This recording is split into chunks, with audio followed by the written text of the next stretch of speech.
Good morning, ladies and gentlemen, and welcome to another session of Let's Create Africa, where we seek to inspire, inform, and highlight change makers in Africa.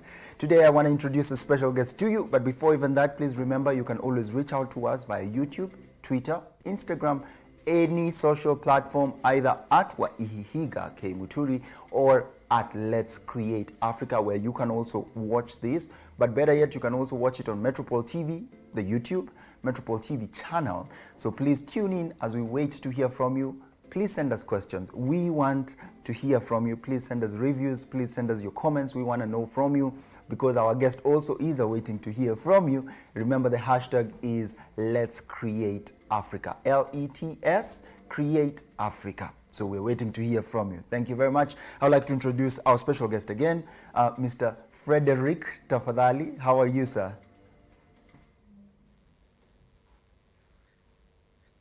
Good. Thanks a lot, Waihiga, for inviting me onto this platform. It's a pleasure to be with you. Karibu sana. Please introduce yourself and just tell us about your background. So my name's Frederick Kumah. I come from Ghana. I've lived in Kenya for I'm married to one wife and two young children, a young boy who is 15 years called Kujo, and a young girl who is 13 years called Ajo. I am a development and conservation worker and have been in this field since I began my career way back in 1992. I'm passionate about nature, and I'm equally passionate about people. So what exactly does that, what exactly is that? Unpack that for us. A development and in conservation, what exactly is that? Because many people also still don't know how to put them together. Please explain to us. Okay, so development is perhaps a bigger word, which is about people moving from one state of I don't want to use the same word, development, one state of reality to another state of reality in their lives that is better. So when a community or a household improves in the way that they are able to take care of themselves, then we say they are developing. We say Mandeleo, isn't it? That's happening with the person. So development is that whole set of activities that is involved with that. However, conservation, it's about how we preserve, use nature sustainably. And it's the whole set of actions involved in preserving and conserving and utilizing of nature in ways that benefit people, but also benefits nature for nature's sake. So that's the in development. Interesting. So let me read your bio quickly. And it says Mr. Frederick Kumah, Kwame Kumah, is the Vice President External Affairs for African Wildlife Foundation. Fred leads AWF's engagements with government and multilateral institutions across Africa in close collaboration with a team of country leaders and as a member of a global team focused on government engagement.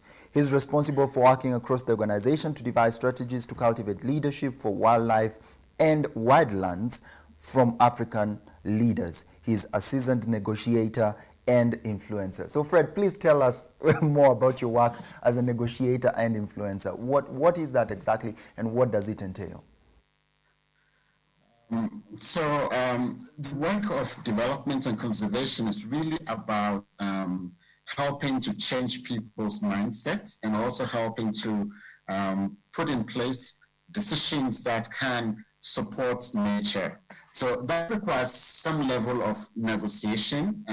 Negotiation in very simple terms is trying to get people to move from one way of doing things to the other. One of the things that I like to do is to bring the voices of those who are most impacted by a situation to the table. And so what I would normally do, and which, for example, which I'm currently doing, is that I've brought together the voices of African civil society organizations to try and influence the global framework for biodiversity, which is supposed to will be negotiated relatively soon, sometime next year.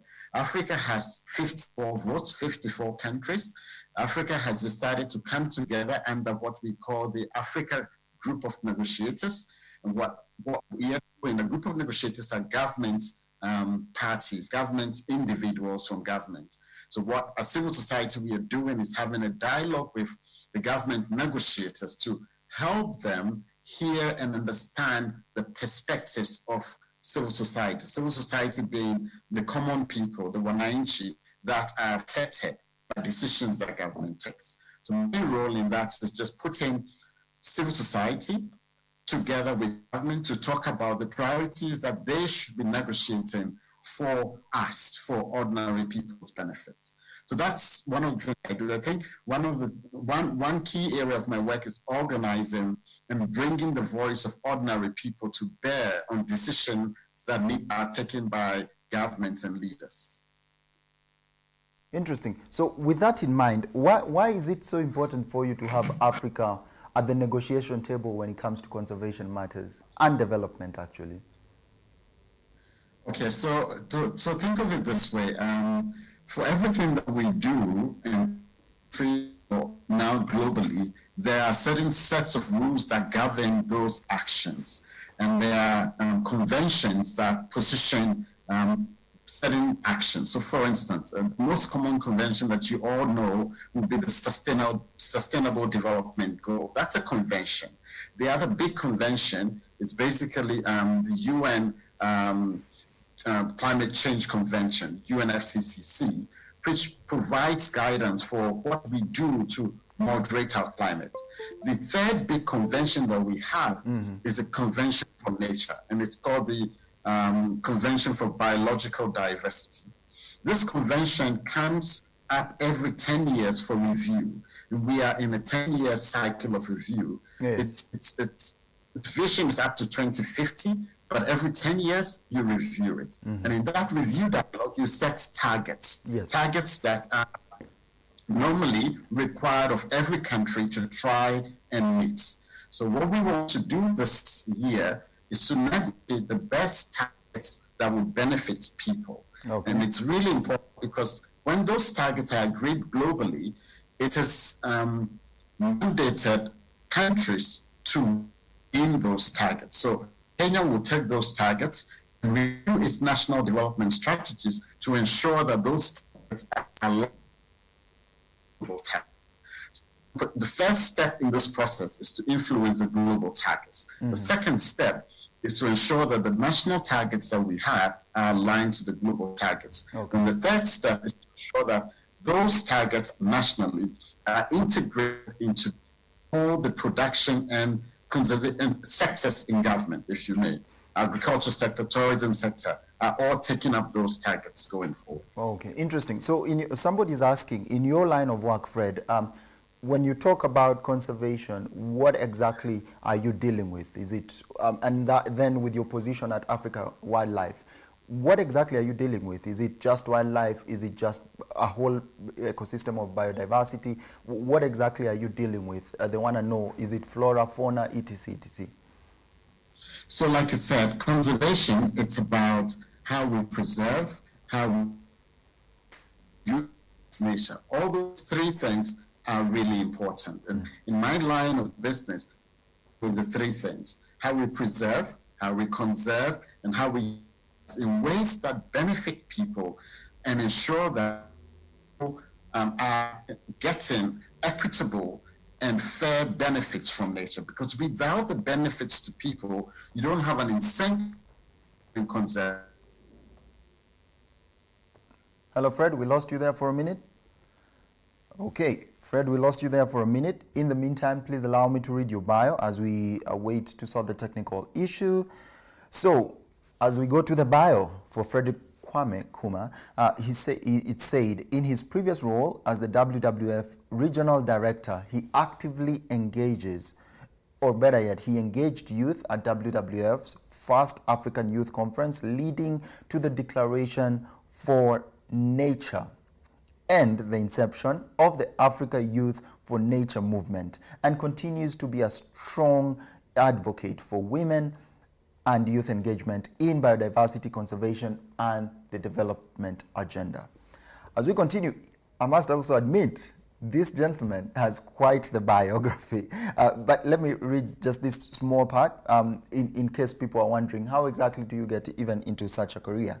Frederick holds a bachelor's degree and master's degree in business administration and a certificate in international development from Andrews University, Berrien Springs.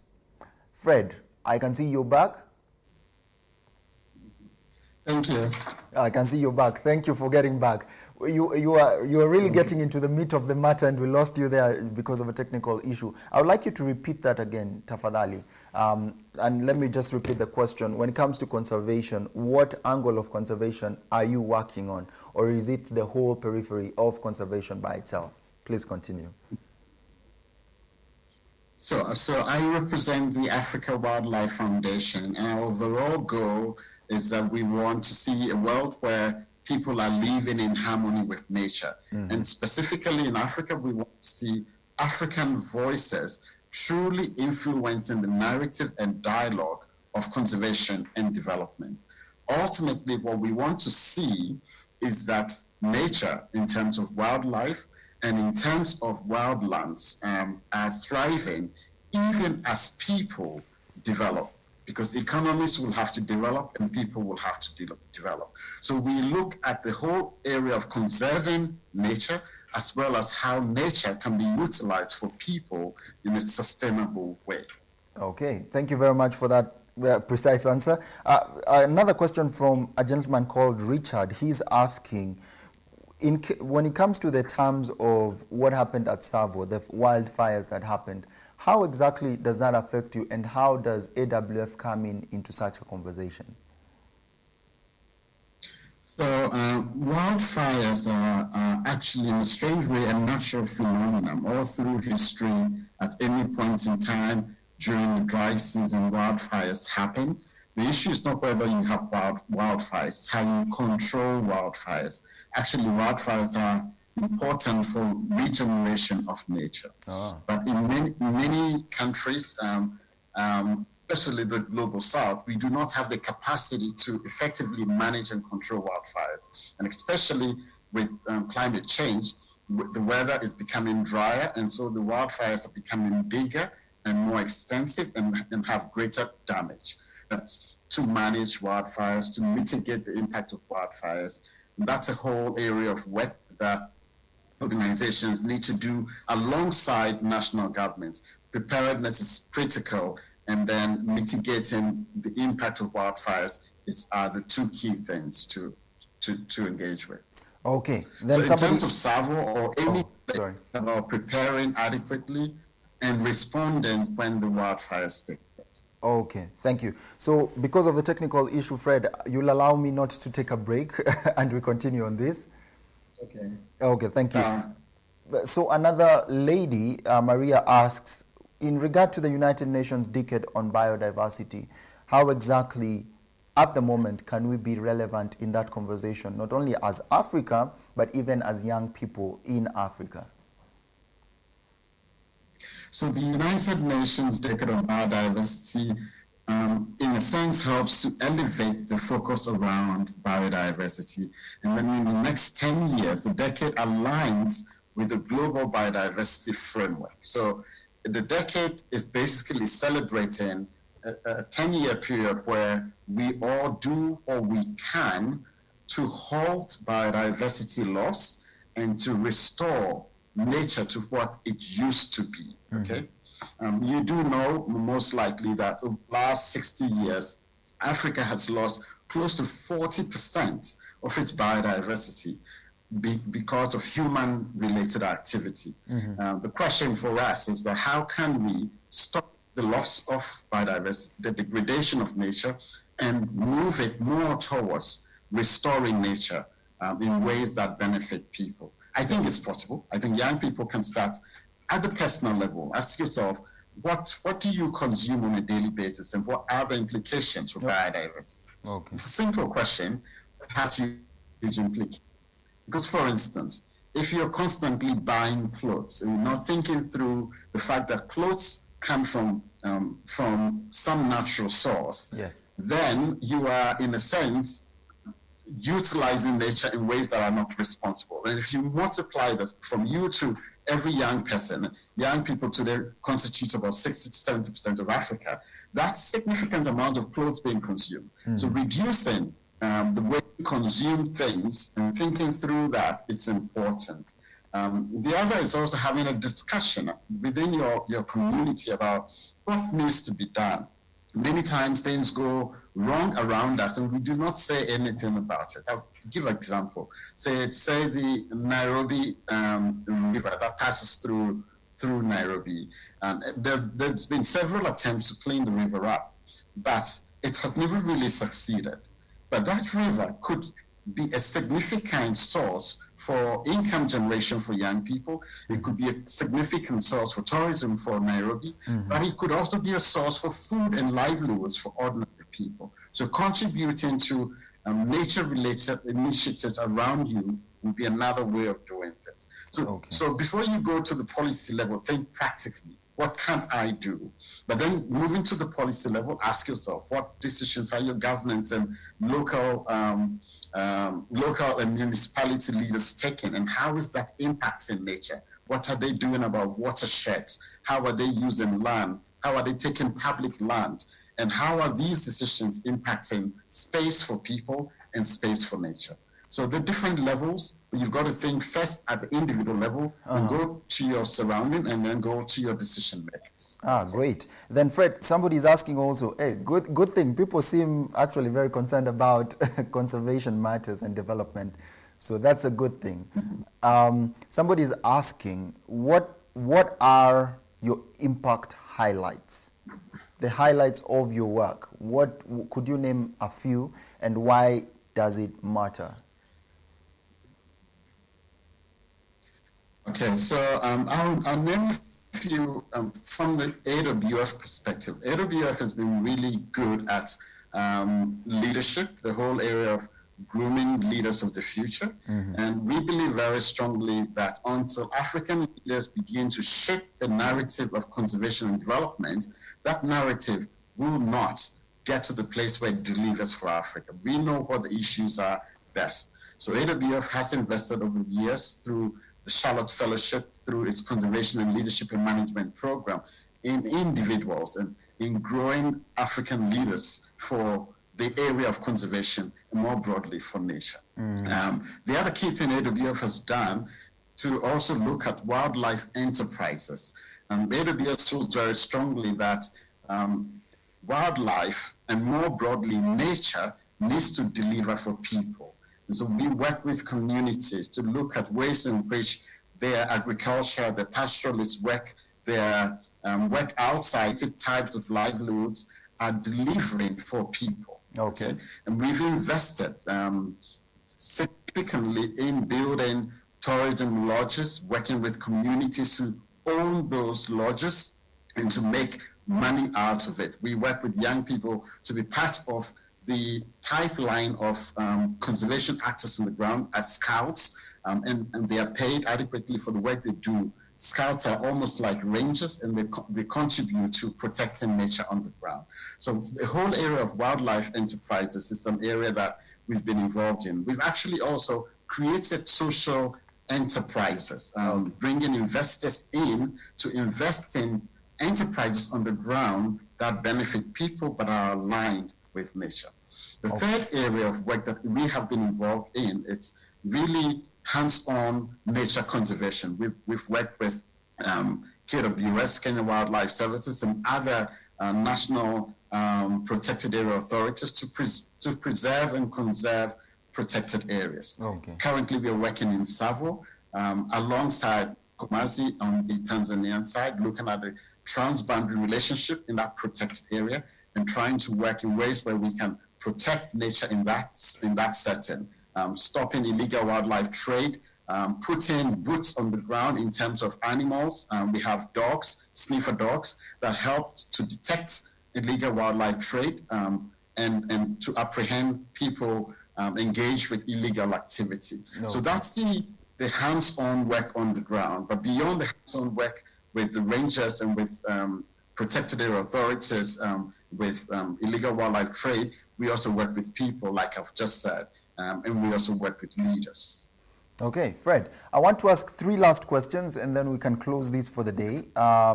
Starting with this one, somebody has sent me a screenshot for a message put out yesterday night actually, by James Hall. Congratulations, Rwanda, now restored nearly 900 hectares of forests under private forest management units project. 70% of Rwanda's forests privately owned, often mismanaged, disappearing program takes possession, replants when fully grown, returns to owners who agree to proper management. So their comment is, a forest is not a plantation. A plantation is a group of trees, a forest is an ecosystem. With WWF or other conservation organizations. Many conservation organizations will be very happy to work with young people. But once you are linked up, there are opportunities. The first opportunity is around leadership. We have programs to support youth leadership, not just around nature, but around leadership as a theme, because we want young people to be leaders today, not just for tomorrow. The second area is we provide skills and expertise for how you can take nature and the products of nature into business. Young people need jobs. We believe nature can provide jobs for young people into the future. And so we can co-create with you ideas and support your ideas in taking nature forward. The third area of way you can work with us is in advocacy. And we talked about that earlier, to help influence your local authorities, your national government's decision-making processes in ways that help to conserve nature and also have people benefit from nature. You actually can be speaking at different platforms, and we can support young people to speak at different platforms for nature and for people. Thank you very much, Fred. Last but not least, actually this is the last question, Fred, and you can answer as we are closing up. Which is the last book that you read that actually inspired you or changed your life perspective? I've read many books, so to just choose one is book. a bit difficult. It's a difficult one, but I would say that one of the books that has inspired my thinking a lot is that's difficult. Rather than talk about select a book, can I talk about the principles that govern my thinking? Yes, please. And then we close. Okay. I think the key 3 principles that govern me as a person is basically that I am in this world for a purpose. And that purpose needs to be one that relates to the society around me. So everything that I do basically has to have a benefit to people, have a benefit to society. The second key principle for me is basically that my body is the vessel that I have, and it always needs to be ready for service. And that means that I need to invest in my body, basically keeping fit and ensuring that I'm in top shape at any point in physically, but also as well mentally. So investing in my own education and making sure that I'm ready for whatever challenge there is. And then the third area principle for me is to go out there and challenge myself to do things that others may not necessarily do. So I challenge myself physically by climbing mountains. I've climbed Mount Kilimanjaro 5 times and Kenya so many times. Wow. The idea that to push myself beyond, but beyond physical challenges, I also take on big ideas. So this big idea of bringing African CSOs together to make change happen is something that I drive. So I think as you challenge yourself, as you prepare yourself, and as you invest in yourself, these 2 things come together so that you excel as a person. So that's what guides me. Thank you very much, Fred. It's been a pleasure speaking with you, and we're past time.